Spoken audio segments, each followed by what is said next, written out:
Hi friends, શું તમને બધાને પરીક્ષાથી ડર લાગે છે? તો આજે ધોરણ 9 માટે હું લઈ આવી છું નમૂનાનો પેપર, જે સરકાર દ્વારા બહાર પાડવામાં આવ્યો છે કે કેવી રીતે તમારી પેપર સ્ટાઇલ હશે. આનાથી પહેલાંના વિડીયોમાં મેં ધોરણ 9 માટે ગણિતની બ્લુ પ્રિન્ટ પણ મોકલી હતી ને એની અંદર કીધું એ છે કે કયા ચેપ્ટરમાંથી શું પૂછાશે, વિભાગ બી માંથી કયા ચેપ્ટર હશે, વિભાગ સી માંથી કયા ચેપ્ટર હશે, વિભાગ ડી માંથી કયા ચેપ્ટર હશે. એ બધું જ મેં બ્લુ પ્રિન્ટમાં જણાવ્યું છે. તો એ વિડીયોની મુલાકાત લેજો, જેથી તમને તમારી આખી વ્યૂહરચના છે એ ખબર પડે કે તમારે કેવી રીતે પરીક્ષાની તૈયારી કરવાની છે.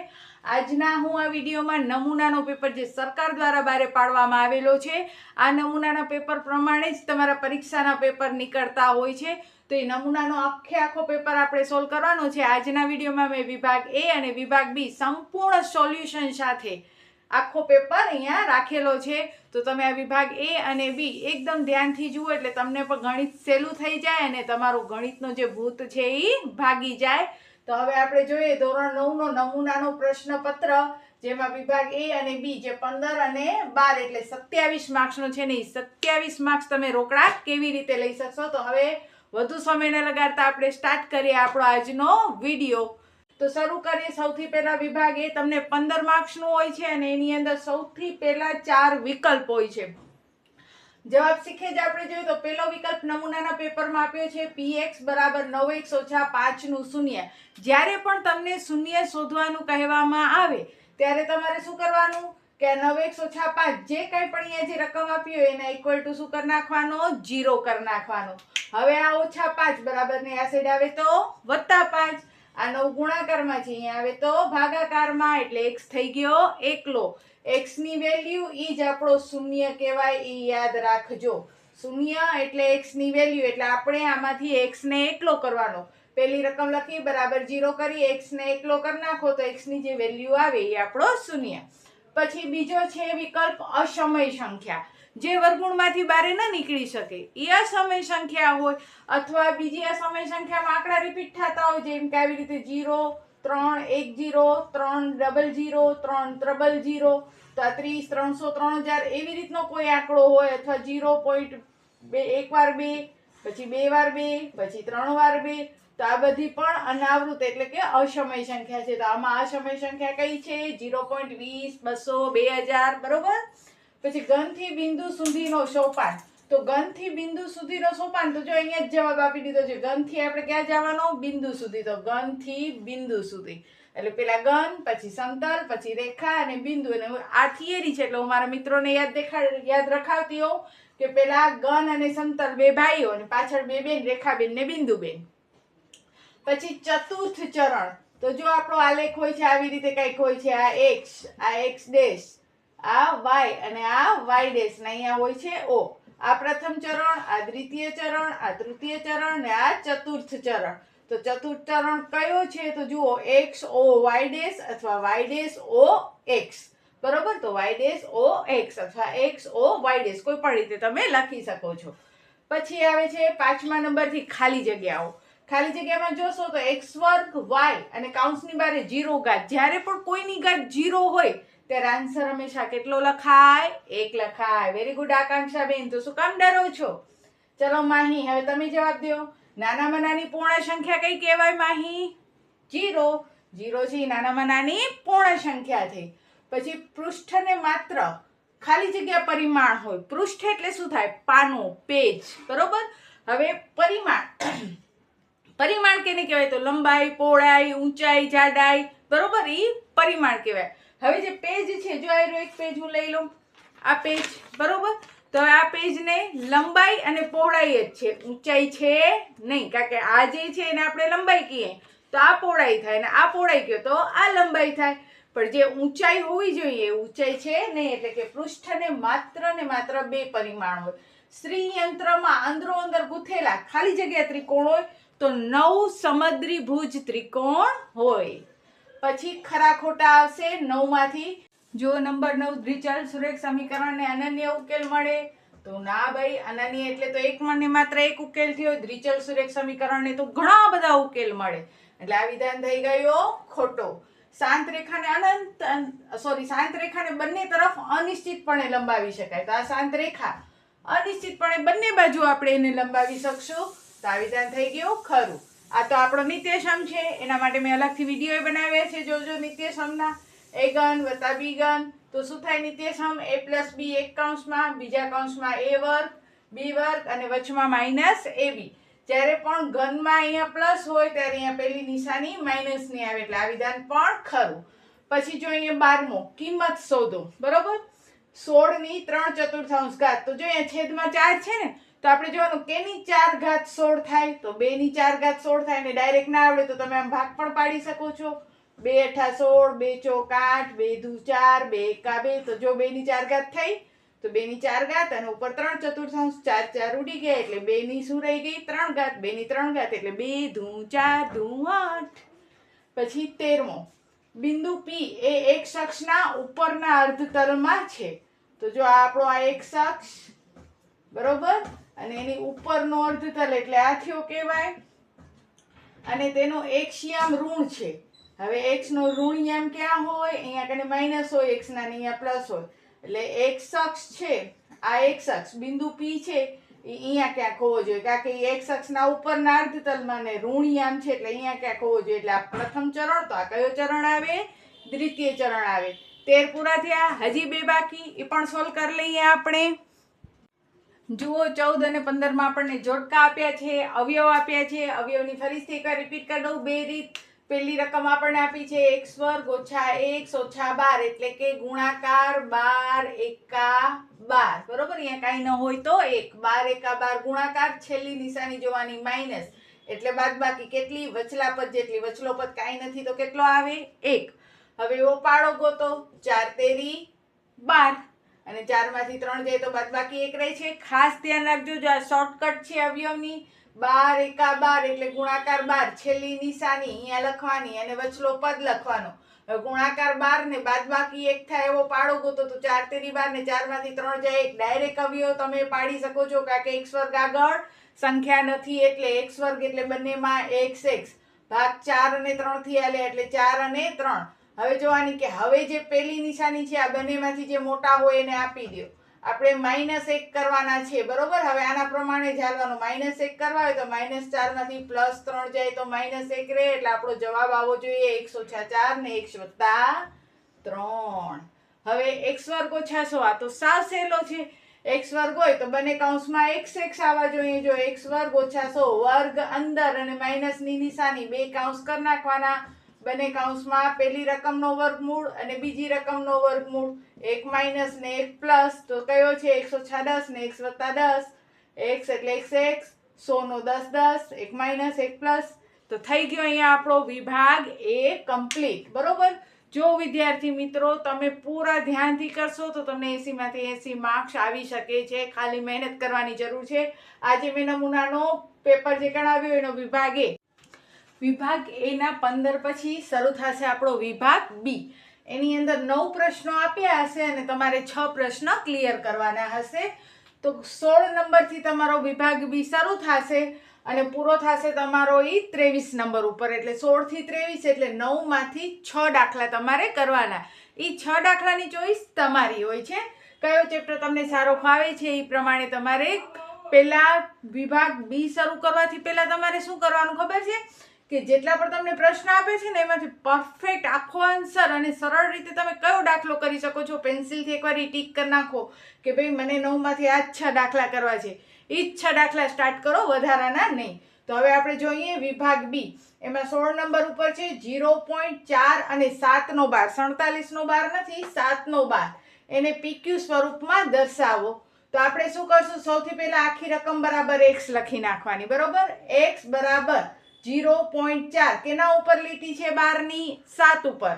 આ 7 ઉપર જે લીટી હોય એને 12 કહેવાય. બરોબર. તો 0.4 પછી જેના ઉપર લીટી હોય એ અસંખ્ય વખત આવે એટલે 2-3 વાર રિપીટ કરી ડોટ ડોટ ડોટ. પરિણામ 1, સીધો પરિણામ 1 આપણને મળી જશે. એ આખી રકમ જે છે 0.47 આપણે શું કરવાનો? PQ સ્વરૂપમાં ફેરવવો હોય તો x બરાબર 0.4. હવે જે વસ્તુ ઉપર જે આંકડા ઉપર લીટી હોય એ રિપીટ કરવાનો એટલે પરિણામ 1. હવે જો એક આંકડા ઉપર લીટી હોય તો 10 વડે ગુણવાનો, બે આંકડા ઉપર લીટી હોય તો 100 વડે ગુણવાનો, 3 આંકડા ઉપર લીટી હોય તો 1000 વડે ગુણવાનો. તો આપણો 7 એટલે કે એક આંકડા ઉપર લીટી છે, તો હું આ x ને 10 વડે ગુણીશ તો કેટલા થશે? 10x. અને 0.477 ને હું 10 વડે ગુણીશ. 10 વડે ગુણવું તો જો ગુણતા ના આવડતા હોય તો શું કરવાનું કે આપણે 10 વડે ગુણવો છે, બરોબર? તો 10 માં 1 મીંડો આવે તો પોઈન્ટ પછીનો એક આંકડો પેલા લઈ લ્યો એટલે ગુણાઈ ગયો કહેવાય તમારો.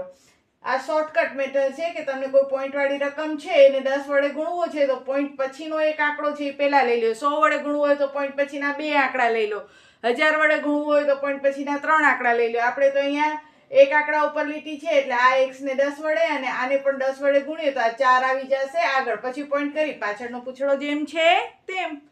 હવે પરિણામ એને આપવાનો 2. હવે સિમ્પલી 2 માંથી 1 બાદ કરો એટલે 10x - 1x બરાબર. હવે પોઈન્ટ પછી 2 આંકડા સુધી જ લેવાનો એટલે 4.77 માંથી 0.47 બાદ કરી નાખવાના. હવે 4.77 એમાંથી 0.47 શું કરવાના? બાદ. પોઈન્ટ પછી 2 જ આંકડા લેવાના, વધુ નહીં લેવાના. હવે 4.77 તો જો અહીંયા બાદ બાકી કરીને દેખાણું છું. 4.77 - 0.47. 7 માંથી 7 જાય 0, 7 માંથી 4 જાય 3 ને 4 પોઈન્ટની નીચે પોઈન્ટ આવે એવી રીતે બાદ બાકી કરવાની. 4.30 પોઈન્ટ પછીના 0 ની વેલ્યુ ન હોય એટલે 4.3 ને અહીંયા 10x માંથી 1x જાય તો 9x. 9 ગુણાકારમાં, અહીંયા આવે તો ભાગાકારમાં, પણ અહીંયા પોઈન્ટ પછી એક આંકડો છે તો જો અહીંયાથી પોઈન્ટ કાઢવો હોય તો નીચે એક મીંડો કરવાનો. એટલે કે જ્યારે તમને અંશમાંથી પોઈન્ટ કાઢવો હોય, આ અંશમાં પોઈન્ટ હતો, બરોબર? હવે જો આ અંશમાંથી પોઈન્ટ તમને કાઢવો છે તો પોઈન્ટ પછી એક આંકડો છે તો આપણે નીચે એક મીંડો કરવાનો અને છેદમાંથી કાઢવો હોય તો ઉપર મીંડો કરવાનો. એટલે x બરાબર મળી ગયા આપણને 43/90. પછી 17મા દાખલામાં 2 ક્વેશ્ચન પૂછ્યા છે. એ પણ પેલા ચેપ્ટરના જ છે એટલે જો પેલો ચેપ્ટર 1 અને બીજા 2 દાખલા, બરોબર? એટલે કુલ 3 દાખલા પૂછાણા છે, પણ આ બંને દાખલાની વેલ્યુ 1-1. 2 દાખલા પૂરા કરો ત્યારે તમને 2 માર્ક્સ મળે, કારણ કે 17 નંબર છે અને 17 નંબરમાં 2 દાખલા પૂછેલા છે ને એના 2 માર્ક્સ છે. તો પેલી રકમ છે 7/1/5 છેદમાં 7/1/3. તો જો આ 7 ને આધાર કહેવાય ને એની ઉપર જે હોય એને આપણે શું કહીએ છીએ? ઘાત કહીએ છીએ. તો જ્યારે આધાર સરખા હોય અને ભાગાકારમાં હોય તો આપણા નિયમ મુજબ આધાર સરખા હોય અને ભાગાકારમાં હોય તો ઘાતની બાદબાકી થાય. નિયમ તો બધાને ખ્યાલ જ હશે. તો જુઓ આ 7 આધાર સરખા છે એટલે એક જ વાર લખવાનો, આધાર સરખા છે એટલે. અને આ 2 ભાગાકારમાં છે 7/1/5 ને 7/1/3 એટલે એની ઘાતની આપણે બાદબાકી કરશું એટલે 1/5 માંથી 1/3 બાદ કરશું. હવે જ્યારે આવો અપૂર્ણાંક વાળો આવે તમને બાદબાકી ત્યારે તમારે આવી રીતે ચોગડીયો ગુણાકાર કરવાનો ને સ્ટાર્ટિંગ ડાબી બાજુથી કરવાની. 3 એકા 3, પછી આ માઇનસ 5 એકા 5 અને છેદમાં 5 તેરી 15 થઈ ગયો ચોગડો આપણો, બરોબર? પેલા આ છેડો સ્ટાર્ટ કરવાનો 3 એકા 3, પછી અહીંયા જે નિશાની હોય 5 એકા 5 અને પછી છેદમાં 5 તેરી 15. 3 માંથી 5 જાય તો -2. જો 1 પ્લસ ને 1 માઇનસ હોય ને ત્યારે હંમેશા બાદબાકી કરવાની. 2 જુદી જુદી નિશાની હોય હંમેશા બાદબાકી કરી નાખવાની ને મોટા પદની નિશાની લખવાની. 5 માંથી 3 જાય 2 ને મોટો પદ 5, 5 આગળ માઇનસ એટલે માઇનસ ને છેદમાં 15. એટલે તમારો જવાબ આવશે 7/-2/15. પછી એવો જ દાખલો બીજો છે 2/2/3 ને 2/1/3. તો જુઓ અહીંયા કને પણ આધાર કેવા છે? સરખા. તો જ્યારે આધાર સરખા હોય ત્યારે આપણે એને એક જ વાર લખવાનો. અને અહીંયા હવે ગુણાકારમાં છે, અહીંયા ભાગાકારમાં, તો અહીંયા ગુણાકારમાં છે. ગુણાકારમાં હોય ને આધાર સરખા હોય તો ઘાતનો શું થાય? સરવાળો થાય. શું થશે અહીંયા કને? ઘાતનો સરવાળો. ભાગાકાર હોય તો બાદબાકી અને ગુણાકારમાં હોય તો આધાર સરખા હોય તો ઘાતનો થાય સરવાળો. હવે અહીંયા પણ આપણે ચોગડીયો ગુણાકાર કરી શકીએ, પણ અહીંયા આપણે ચોગડીયો ગુણાકાર નહીં કરીએ. શું કામ? તો અહીંયા છેદ જુદા જુદા હતા. અહીંયા જુઓ છેદ કેવા છે? સરખા છે. જ્યારે છેદ સરખા હોય ત્યારે એકવાર લખવાનો અને 2 ને 1 3, બરોબર? જો આ 2 આધાર પછી આ છેદ સરખા છે એટલે આપણે એને લખશું 3 અને અહીંયા 2 ને 1 3. જો છેદ જુદા જુદા હોત તો ચોગડીયો ગુણાકાર કરત. છેદ સરખા છે એટલે એકવાર લખવાનો ને ઉપર 2 + 1 એટલે 3 3 ઉડી ગયા એટલે 2/1 એટલે જવાબ તમારો આવશે 2. પછી 18મો દાખલો છે અવયવ, જે બધાને ભૂત લાગે છે. તો જોઈએ આ 18મો દાખલો. 18મા દાખલાના અવયવના સ્ટેપ આમ તો સાવ સહેલા છે. જુઓ તમને હું સ્ટેપ બાય સ્ટેપ જ કરાવું. તો સૌથી પહેલા અને છેલ્લાનો ગુણાકાર કરો એટલે 13 * કેટલા થાય? 104 થાય, બરોબર? પછી આમ ઊંધેથી હાલો. હવે જો 13 * 104 આ પહેલો સ્ટેપ તમારો પૂરો. 13 * 104 એટલે મને ગુણાકાર 104 જોઈએ છે. હવે આમ હાલીએ તો બાદબાકી 22 જોઈએ છે. જો અહીંયા માઇનસ છે ને તો એમ બોલવાનો કે બાદબાકી 22 જોઈએ છે. જો અહીંયા પ્લસ હોત તો એમ બોલત કે સરવાળો 22 જોઈએ છે. તો મને બાદબાકી કેટલી જોઈએ છે? 22 જોઈએ છે. હવે કયા કયા પાડામાં 104 આવે? તો 13 અઠા 104 થાય, પણ 13 માંથી 8 બાદ કરીએ તો 22 રહે નહીં. મારે તો આ નિયમનો ફોલો કરવાનો છે. તો હવે 104 નો તો બેન પાડો નથી આવડતો, તો હવે શું કરવો? તો જો અહીંયા મેં 104 ના ભાગ કર્યા છે, પણ કદાચ ક્લિયર ન દેખાય એટલે અહીંયા દેખાડું છું કે 104 2 50 10 2 દુ 4 2 દુ 4 2 એકા 2 52 એટલે 26 2 દુ 4 ને 2 છક 12 13 દુ 26 13 એકા 13. આવી રીતે ભાગ પાડી લીધા. હવે આ ચારે ચાર નો ગુણાકાર 104 જ થશે. ખાલી આપણે કેનો મેળ બેસાડવાનો? બાદબાકીનો. કોઈ પણ રીતે કરો. ધારો કે પેલા હું આમ કરું છું 2 દુ 4 દુ 8, તો 13 માંથી 8 જાય તો 104 રહે નહીં. હવે ધારો કે આમ કરું છું કે 13 દુ 26 26 દુ 52 52 માંથી 2 જાય તો પણ 22 રહે નહીં. હવે આમ કરી જો 13 દુ 26 ને 2 દુ 4 તો 26 માંથી 4 જાય તો 52 થાય છે. આવી જ રીતે આ દેવડીમાં જ ક્યાંક તમારો બાદબાકીનો મેળ 22 થઈ જશે. જો પેલા મેં શું કર્યું? 13 એમને એમ રાખે 2 દુ 4 દુ 8, 13 માંથી 8 જાય તો 22 રહે નહીં, આપણે ખબર છે. પછી મેં શું કર્યું? 13 દુ 26 દુ 52 માંથી 2 બાદ કર્યા. મને તો જો કે ખબર છે, પણ તમને સમજાવવા. 13 દુ 26 દુ 52 52 માંથી 2 બાદ કરો તો 50 રહે છે. મને તો 22 જોઈએ છે. ફાઇનલી પછી આ બેનો મેં કર્યું 13 દુ 26 ને 2 દુ 4 તો 26 માંથી 4 જાય તો કેટલા રહી જાય છે? 22 રહી જાય છે. હવે આવી રીતે આપણે એકવાર ભાગ ગોતી લીધા એના કે ભાઈ શેનાથી કામ થાય છે, બરોબર? એટલે કે મારા ભાગ શેનાથી આલ્યા? 26 અને 4 થી. 26 ચોખ્ખું 104 અને 26 માંથી 4 જાય તો 22. એટલે સૌથી પહેલો કામ 13 અઠા 104. પછી જોઈએ છે બાદબાકી 22. તો આપણે એનો પાડો ગોતવાનો કે કયા પાડાનો ગુણાકાર 104 થાય છે ને એ જ પાડાની બાદબાકી 22 થાય છે. એટલું મળી જાય. પછી બીજો સ્ટેપ કરવાનો. હવે બીજા સ્ટેપમાં સાવ સિમ્પલ બોલતા આવો. પહેલું પદ જેમ છે તેમ, છેલ્લું પદ નિશાની શીખે જેમ છે તેમ. જો -8 તો -8. પહેલું પદ જેમ છે તેમ, છેલ્લું પદ નિશાની શીખે જેમ છે તેમ. ભાગ 26 અને 4 થી આલ્યા એટલે 26x ને 4x. પછી હવે આપણે ઉપર જોવાનું. હવે આ નિશાની જોવાની. આ નિશાનીનો વારો આવી ગયો. હવે આ નિશાની જુઓ. તો મને +22 જોઈએ છે. તો આ બંનેમાંથી જે મોટા હોય એને એકવાર હું પ્લસ કરી નાખીશ. +22 જોઈએ છે તો મેં અહીંયા +26 કર્યા. તો 4 માઇનસ કરી નાખું તો +22 થાય. એટલે કે +26 માંથી -4x જાય તો +22 રહે. એટલે કે આ બેનો સાદું રૂપ આ ઉપર જેવું થવું જોઈએ. હવે બબ્બેની જોડી, આ લાડા લાડીની આપણી જોડી 13x² + 26x. હવે જેને સામાન્ય કાઢતા ના આવડે એ રફમાં સામાન્ય કાઢે, અને જેને આવડે જ છે સામાન્ય કાઢતા તો એ ડાયરેક્ટ સામાન્ય કાઢે. તમને 2 સ્ટેપ સુધી તો બરોબર ખ્યાલ આવી જ ગયો હશે. હવે પેલી આ બે જોડી છે 13x² + 26x, બરોબર? તો 13 × x × x. આ જેને નથી આવડતું એના માટે છે. જેને ડાયરેક્ટ આવડે છે એના માટે તો કાંઈ વાંધો જ નથી.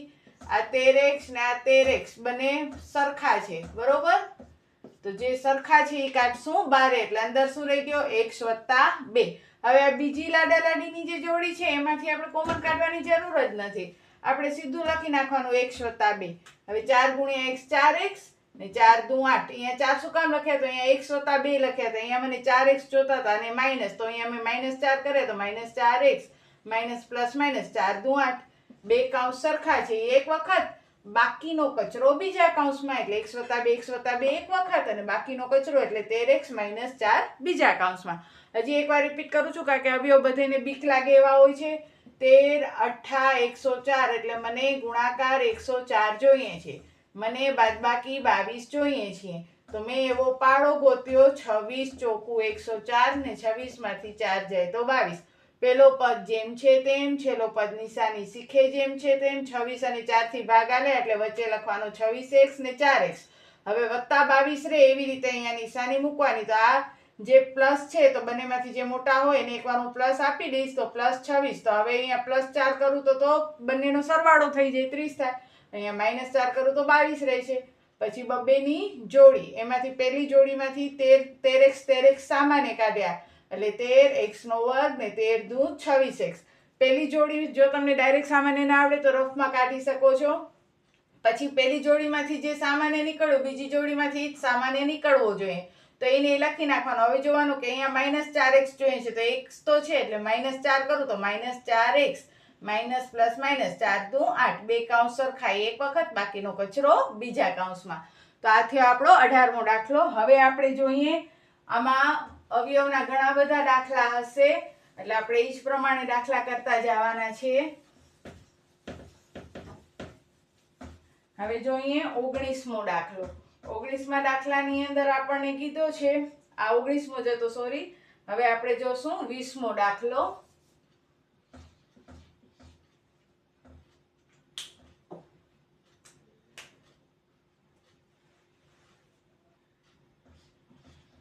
a + 3b આખા કૌંસનો ઘન.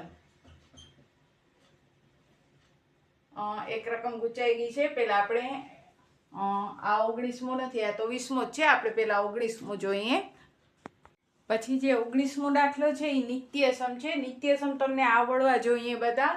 19મો દાખલો કહે છે x - 3 ને x + 5 નિત્યસમથી અવયવ મેળવો. હવે જો નિત્યસમ કેમ યાદ રાખવા, તો એની હું તમને ટ્રીક આપું છું કે જ્યારે પેલો પદ સરખો હોય અને આ જે બીજો પદ છે એ કેવો હોય, જુદો જુદો હોય. મારા શબ્દ ઉપર બરોબર ધ્યાન આપજો. પેલો પદ સરખો હોય, બીજો પદ જુદો જુદો હોય, ત્યારે આ નિત્યસમ વપરાય. ક્યારે કયો નિત્યસમ વાપરવો એ તમને ખબર હોવી જોઈએ. જો અહીંયા પેલો પદ સરખો છે x, બીજો પદ કેવો છે, જુદો જુદો છે. તો આપણે જો પેલો પદ સરખો, અહીંયા મેં નિત્યસમ લખેલો છે, તમને પરીક્ષામાં લખવાની જરૂર નહીં પડે, તમારે ડાયરેક્ટ જ કિંમત મૂકવાની હશે. લખવું હોય તો પણ કાંઈ વાંધો નથી. હવે જો અહીંયા પેલો પદ સરખો એટલે x, જુદા જુદા પદ માટે મેં શું ધાર્યા, yz. હવે આ નિત્યસમ યાદ કેવી રીતે રાખો, તો આપણે આમ બોલવાનો, સરખાનો વર્ગ વત્તા સરખો પદ. આવી રીતે યાદ રાખવાનો, સરખાનો વર્ગ વત્તા સરખો પદ, એને ગુણ્યા જુદા જુદાનો સરવાળો વત્તા જુદા જુદાનો ગુણાકાર.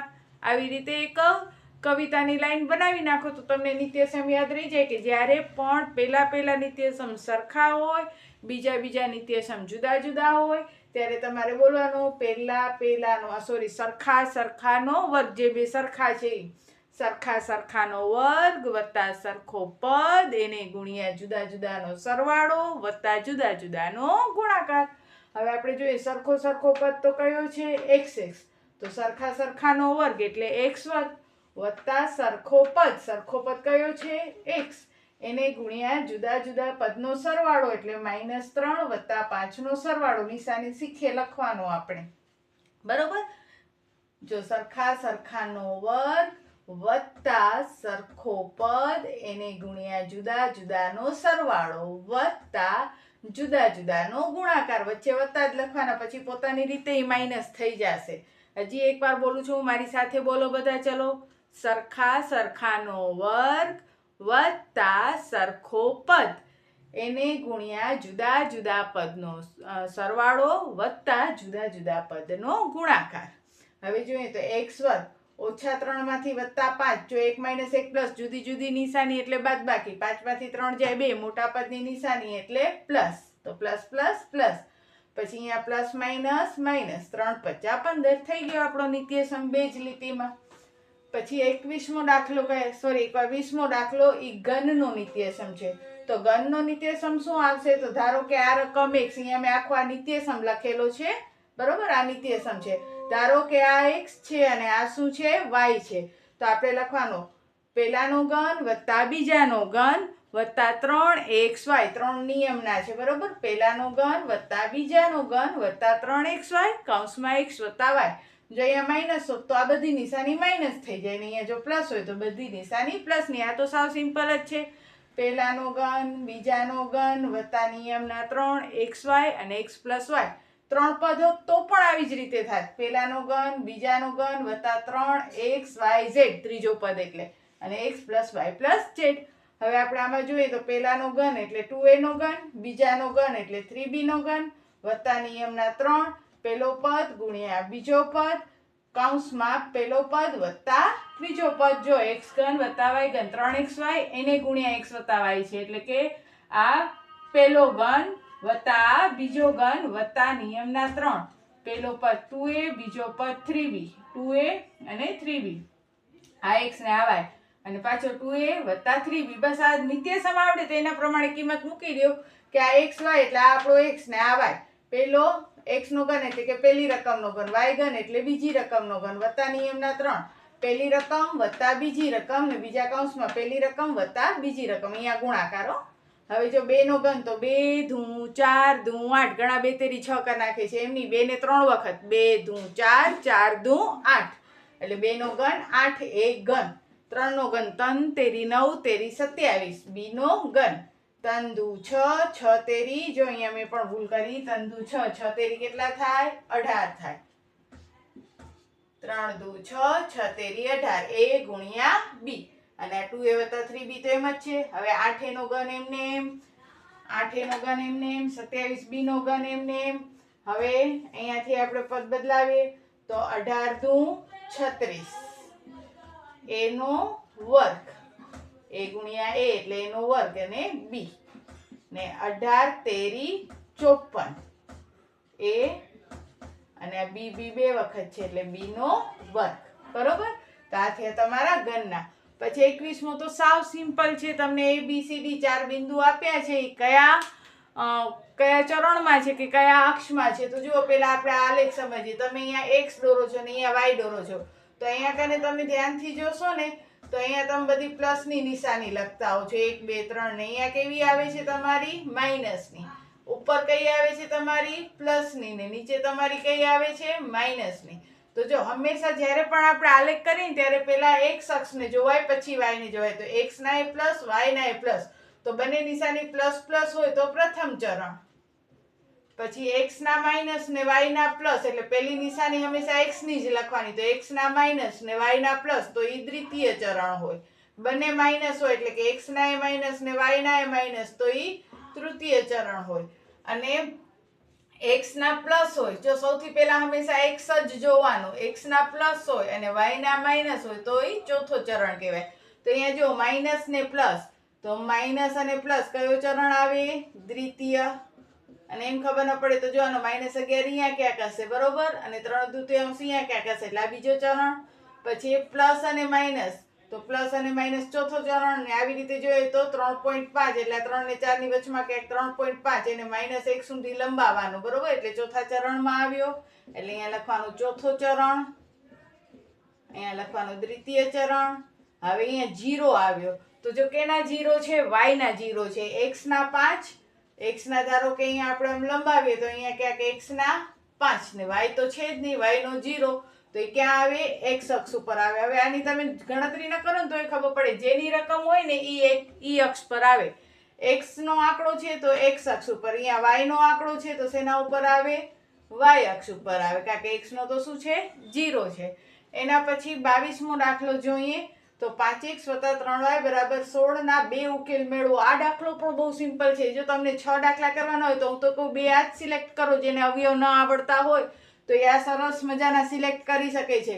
કારણ કે જો અહીંયા કને ચરણ જ ખાલી દેખાડવાના હશે ને આની અંદર સાવ વેલ્યુ આ ચોથા ચેપ્ટરનો છે, આ ત્રીજા ચેપ્ટરનો છે. હવે જો 5x + 3y = 16 ના 2 ઉકેલ મેળવો, તો તમે x કે y ની મજા આવે એ કિંમત મૂકી શકો છો, અને બંને એમ નાનામાં નાની કિંમત મૂકવાની. જો મેં પહેલા x બરાબર શું મૂકી દીધો? 0. કોઈ રૂલ્સ નહીં કેટલા જ મૂકવાના, બરોબર. જે મજા આવે એ x ની અથવા y ની બેમાંથી કોઈ એકની વેલ્યુ મૂકો. તો મેં અહીંયા x બરાબર 0 મૂકી દીધો. હવે 5 ના 5, x ની જગ્યાએ 0 વત્તા 3y બરાબર 16.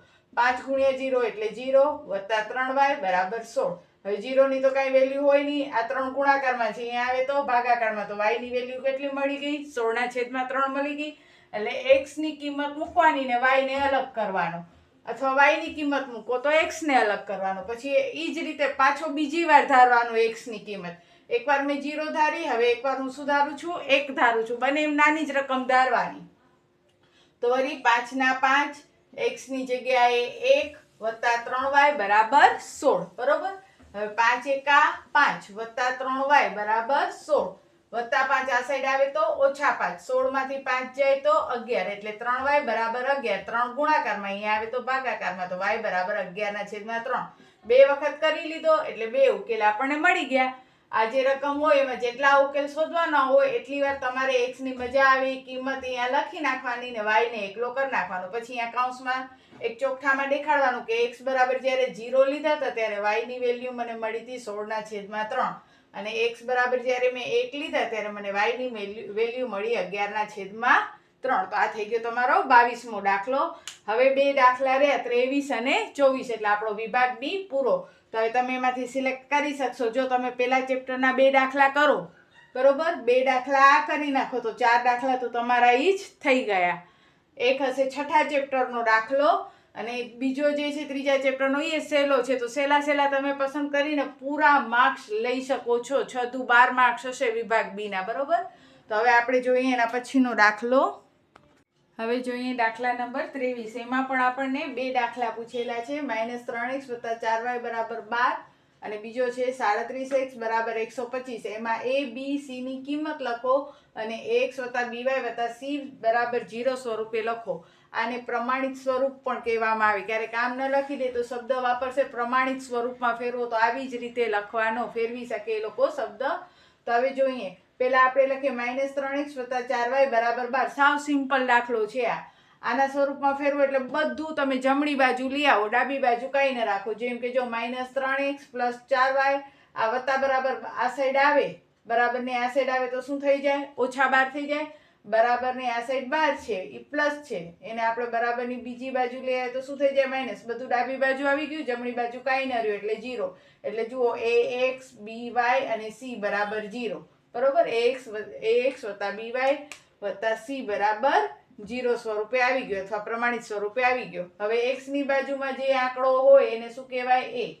y ની બાજુમાં જે હોય એને b અને બાકી રહી જાય c. પણ નિશાની શીખે લખવાનો. a એટલે -3, b એટલે 4 ને c એટલે -12. એવી જ રીતે બીજો દાખલો જોઈએ તો પહેલા x વાળી રકમ આના પ્રમાણે બરોબર, પછી y વાળી. તો જોઈએ તો અહીંયા તો y છે નહીં તો આપણે શું કરવાનું? +0y. પછી xy વગરની તો 125 બરાબરની જમણી બાજુ છે તો એને ઓલી સાઈડ લઈ આવો તો પ્લસ છે તો શું થઈ જશે? માઇનસ. હવે x ની બાજુમાં જે હોય a, y ની બાજુમાં હોય b અને બાકી રહી જાય નિશાની શીખે c. ત્યાર પછી 24મો દાખલો. AOB અને BOC રૈખિક ખૂણાની જોડ છે અને એનું પ્રમાણ છે 3:2. તો આપણે AOB અને BOC શોધવાનું છે. જુઓ મેં અહીં આકૃતિ દોરી છે. આ AOB અને આ BOC એક જ રેખા ઉપર બનતા બે ખૂણા, એને રૈખિક ખૂણાની જોડ કહેવાય. આ રૈખિક ખૂણાની જોડનો સરવાળો હંમેશા કેટલો હોય? 180. એટલે લખવાનો ખૂણો AOB + ખૂણો BOC = 180. કાઉન્સ લખવા કમ્પલસરી હોય છે કે ભાઈ આ રૈખિક ખૂણાની જોડ છે.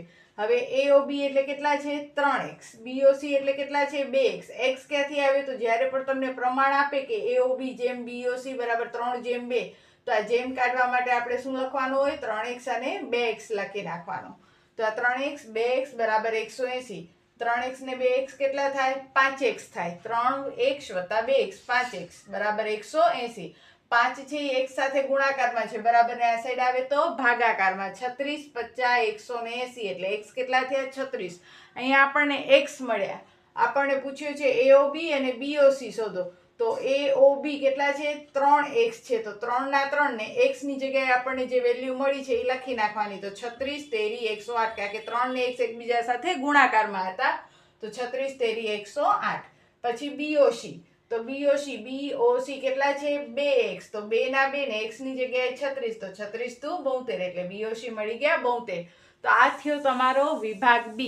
9 દાખલામાંથી તમારે 6 દાખલા કરવાના છે. હું તો કહું મારું સજેશન લ્યો તો આ 23મો જે છે એ સાવ સિમ્પલ પડી જાય, 24મો સાવ સિમ્પલ પડી જાય તો 2 તમારા એ થઈ જાય. 2 આપણે આગળ જોયા ત્રીજા ચોથા ચેપ્ટરના એટલે 4 દાખલા એ થઈ જાય. અને જેને નિત્યસમ આવડે છે એ નિત્યસમ કરે. જેને નિત્યસમ ને અવયવમાં ભૂલ પડતી હોય તેમણે પહેલા પ્રકરણના 2 દાખલા કરી નાખવા જોઈએ. તો વિભાગ B ના 12 માર્ક્સ તમારા ક્યાંય જાય નહીં. તો બસ આજના વિડીયોમાં આપણે આટલું જ ભણશું. જો તમને વિડીયો પસંદ આવે તો વિડીયોની નીચે લાઇક બટન છે તો તેમાં લાઇક કરજો. તમારી સરસ મજાની પ્યારી સી એક કોમેન્ટ પણ મને મોકલજો જેથી મને ખબર પડે કે મારા વિદ્યાર્થીઓને મજા આવે છે કે નથી આવતી. અને તમારા ઘણા બધા વિદ્યાર્થીઓ જે 9મા ધોરણમાં ભણે છે ને આ વિડીયો શેર કરજો એટલે બધા જ વિદ્યાર્થીઓ છે શિક્ષણનો લાભ લઈ શકે. તો બસ આજના વિડીયોમાં આટલો જ. ત્યાં સુધી જય હિન્દ, જય ભારત. સૌ ભણે, સૌ આગળ વધે. બાય.